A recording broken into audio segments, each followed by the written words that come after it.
All right, you guys, this is my 2023 Black Desert Online review. To be honest with you guys, I thought I'd never be making a video like this, but here I am, and I have been playing this game a ton. Probably more than I should, but there's a few reasons for that. So in this video, I'm going to be explaining why Black Desert Online has been gaining so much popularity over the past couple of weeks, but more importantly, my experience playing the game. Now, we do have a sponsor for this video, so we're going to hop into that, and then I'll see you guys back here at the review. What's going on, you guys? A lot of you know that I've recently been sponsored by Starforge PCs, which is pretty exciting for me because I've always really been into tech and building PCs. I think I built my first PC when I was like 11 years old. And then from there, I went on to build all of my friends' PCs. It was just something that a hobby that I had.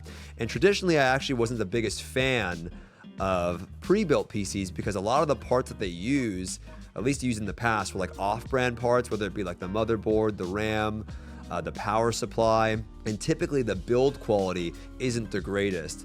But in regards to Starforge, all of the parts are listed on their website from notable companies, and you can just kind of add it up to see how much everything actually costs. Additionally, the build quality in my PC is honestly better than I could do in terms of the cable management, right? It's done so well. It feels as if like one of my friends built it or I built it myself. I also went through their customer service portal just as like a regular person to see what it was like. And they got back to me right away, and then were in constant communication with me throughout the day via email to make sure everything was running smoothly. So if you are someone that is looking for a new PC, but you don't want to go through picking out all of the parts yourself or putting it together because that's overwhelming for you, I honestly can't really recommend Starforge enough. From my experience working with them, they just seem like a bunch of guys and girls that are really passionate about what they do. So link down there if you're interested, and I will see you guys back in the video. Peace. Okay, so what's going on with Black Desert Online? Well, the game has been seeing a lot of players returning to the game due to several reasons. Here you can see the Steam charts, and this isn't the best representation for how many people are actively playing the game because a lot of people use the actual Black Desert client, but we can use this to gauge interest. And you can see a lot of players have been checking out the game over the past 30 days. And there's a few reasons for that. The first reason is the Land of the Morning Light expansion, which features long-awaited PvE content through the Boss Blitz. Additionally, though, and more importantly, they recently had their Festa event, or their Heidel Ball, which they gave out a ton of rewards, one of them being a T9 Dream mount, which is a pretty rare mount in the game.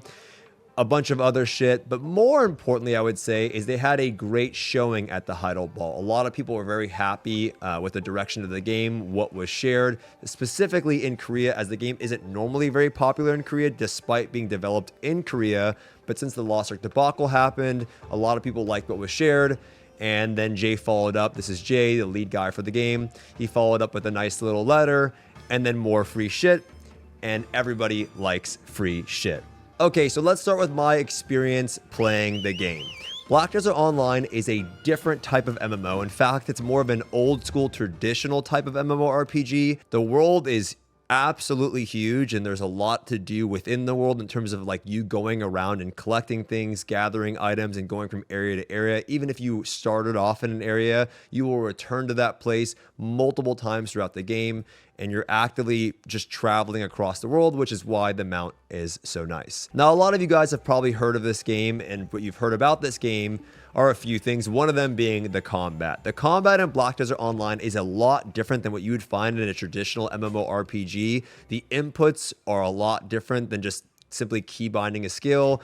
The keys you'll be using are like forward, right mouse button, left click, right click, back mouse button. And when I got into the game, I actually wasn't fond of the combat because it was very confusing for me.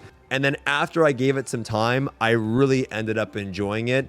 And there's a lot of depth to be offered within your class. Although it takes some getting used to, once you discover the things like, mechanics like iframes, blocking, frontal guard, stiffen, those mechanics that you see in like fighting games, or even in Lost Ark has something similar to that, super armor.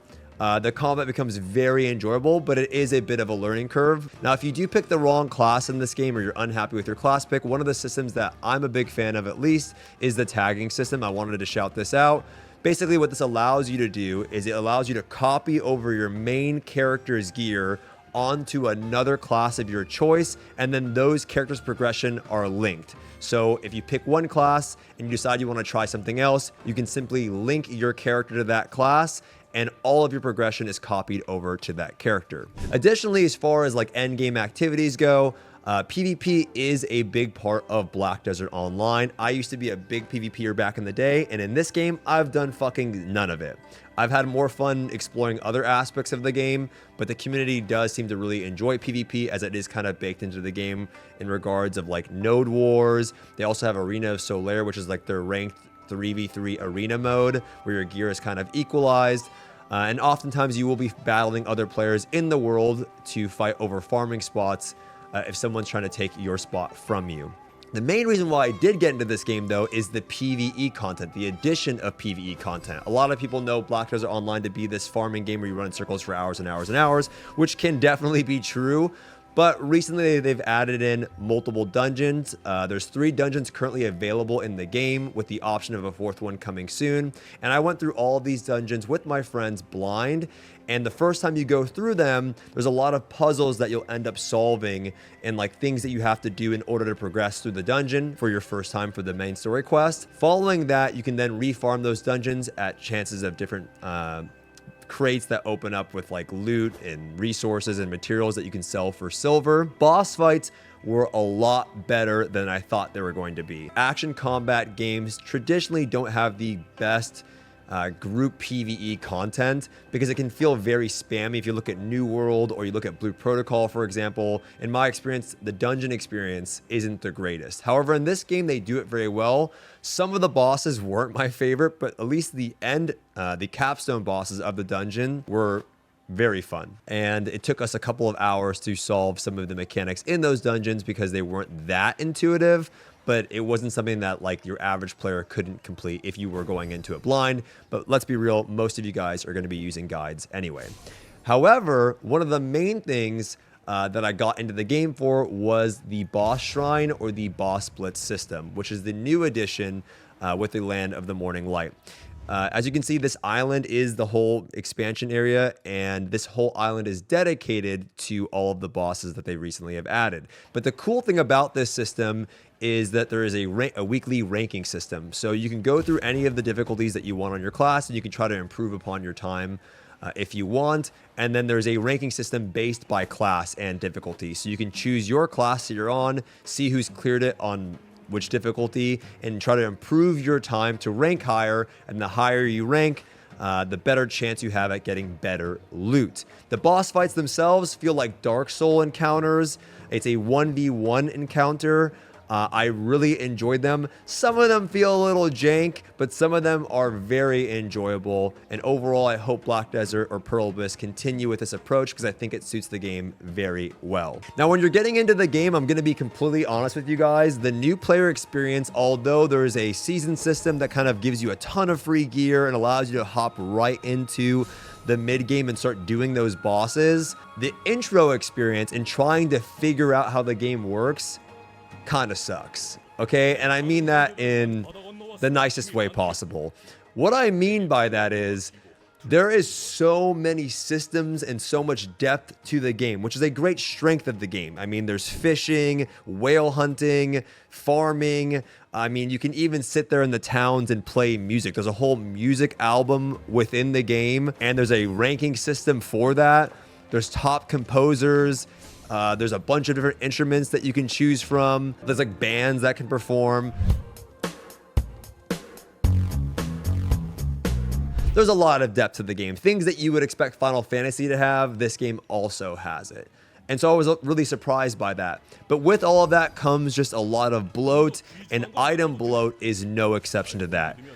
You will be very overwhelmed when getting into the game. So much so that I almost put down the game because I didn't know what all of these items were. Now, they said they're going to be working on reducing the amount of items at the Heidel Ball to make the new player experience better, and they're going to be categorizing your inventory and giving you additional storage. But this is a game that has a bit of a learning curve. It's not going to be a game you can hop into right away. It's going to be a game that will take you a couple of days to get in the swing of things. Now, with that being said, I want to talk about the end game progression in Black Desert Online.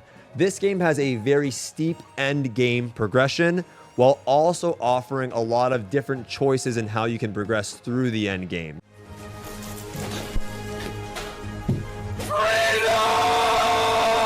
gathering items and going after specific accessories or upgrading, getting your first, main hand weapon is rather easy for a mid-game player. There's a lot of easily obtainable items that you can go after that will progress your character, as well as the journal, which is their horizontal system that will give you a bunch of free stats, and that will allow you to enter in dungeons and things like that, or better farm spots. Beyond that, though, the game has a very steep vertical progression for players that are playing the game, have been playing the game for a long time, with a lot of chase items. And that's where you'll see a lot of people farming for hours and hours and hours to get like an item that exists in the game that literally nobody has, right? I can go to Fallen God, and this is a very rare chess piece that exists in the game. At least at the later ranks of it. And some of these items are so rare that like 3 people in the world have X item. Despite having that vertical progression though, the ceiling to this game increases very slow compared to your standard MMORPG, meaning that a lot of people in this game will either just stop playing at some point, or they can take a break, come back after almost a year, and be almost as geared as when they left off. So what is your end game activities going to look like in Black Desert Online? Well, life skilling is a very big part of the game that many people partake in. Farming for those chase items, running in circles and grinding mobs in different areas of the world. PvP is also a big aspect for a lot of people. I've also seen a lot of people try to just engage with the boss shrine system and try to improve their ranking every week and seeing how they can place within that system. And there's also a large majority of people that just kind of hang out in towns and chill, just casual players that partake in things here and there. For them, they don't have the biggest desire to continue to progress their character. They're fine having a solid set of gear. They can still partake in activities, but they don't have any interest in farming for chase items. And so that's why you see some of those long-term players grinding for hours and hours, going for various status items that might give you some extra DP or AP, but it really separates yourself from other people on the server. One of the items that I really want to go for on my account is a Pen Blackstar Greatsword, because it's just something that it has a very cool glow, and that's like one of the the achievements I guess I want to get on my account. Outside of that, I don't really care about getting min-maxing my character to the fucking gills, if that makes any sense. Now let's quickly talk about the cash shop in Black Desert Online. Traditionally, Black Desert Online was seen, or has been seen, as an extremely pay-to-win game. There are people out there that will tell you Black Desert Online is not a pay-to-win game. I don't think that's being truthful. There are definitely some purchases that you can make in this cash shop. In fact, a lot of purchases that you can make in the cash shop that will benefit your character, like storage space, weight, inventory space, fairies, maids, all of those things. You can buy in the cash shop. Now, the major gripe in the past is that you weren't able to obtain these items without actually spending real life money. Nowadays, a lot of those things you get by just playing the game. The game gives you a lot of those things. As far as straight up swiping for power in this game, a lot of people will say that it's not really existent. People don't do it. You can do it. You can buy 35 skins a week if you're able to, and then post them on the marketplace at a capped or regulated price, but it's very expensive and terrible value. And so I'll give you an example of what people are they're talking about. If you wanted to buy the weapon that I mentioned earlier, the weapon that I want to get, the Pen Blackstar Greatsword, that would take you 5 weeks of buying 35 skins a week in order to buy this weapon that costs 150 bill. If you want to take it a step further and you wanted to buy a full set of gear equivalent to that, because that's only one item, my friend Divios and I put the math together. He's super juiced out. It would take you 76 weeks of straight up swiping, which is kind of crazy to actually think about. But to act like you can't buy things in the cash shop, like a tent, a fairy, artisan memory, things that will benefit your character via the cash shop, is not being truthful. You definitely can. It's just not as bad as it used to be in the past. The last thing I wanted to talk about in this game is kind of the community and the GMs of the game. I have not played a game, probably since MapleStory in 2004, where the GMs are so involved in the game. They're all over Twitch. They're everywhere in the game. They will randomly spawn next to you and challenge you to a card game. They're always interacting with players in the chat. It's actually crazy.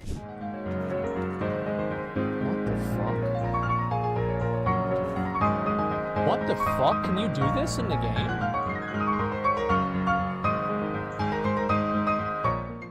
Overall, you guys, I don't think Black Desert Online is going to be an MMORPG for everyone. If you're someone that specifically likes just doing raids, you have some of that with the dungeon content, but it's not going to compare to like World of Warcraft. If you're someone that doesn't like long-term progression, this game may also not be for you. Also, if you're sensitive to monetization, this game may also not be for you. But if you're someone that likes an open world MMORPG that has that classic feel to it, if you're someone that likes long-term progression, a lot of depth with classes, you might have an absolute blast playing this game because there is so much in this game that if I went through all of the systems and things that you actually can do in Black Desert, it would be a 1-hour video. Now, there are a lot of people that I have learned from in the past couple of weeks, and if you are interested in checking out the game, I'm going to have a bunch of links to different creators that have a lot of useful info for new players linked in the description of this video. And if there's anyone that I did miss that I should have mentioned, please let me know in the comments and I will link them in a pinned comment. Thank you guys so much for watching the video, and I will see you all in the next one.